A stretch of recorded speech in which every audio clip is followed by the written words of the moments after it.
Hello everyone, Assalamu alaikum. How are you all? I hope you are well. Welcome back to my channel in this new video.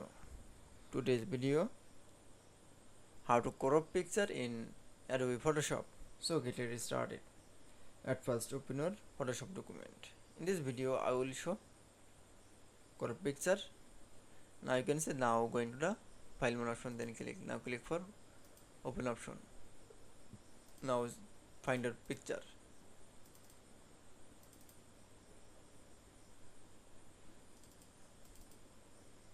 Now select from picture.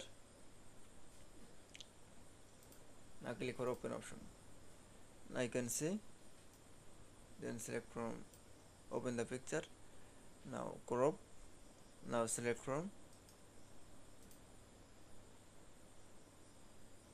tool menu option, then now select from crop tool option.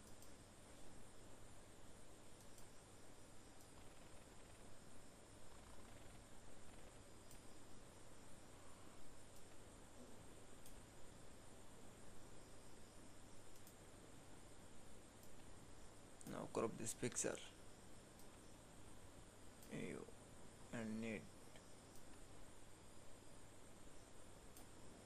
Now keyboard press for enter. That it's. Now you can see crop picture the shape in Adobe Photoshop document is very easy. I hope to enjoy the video. Please like, comment, share and subscribe my channel. Thanks for watching.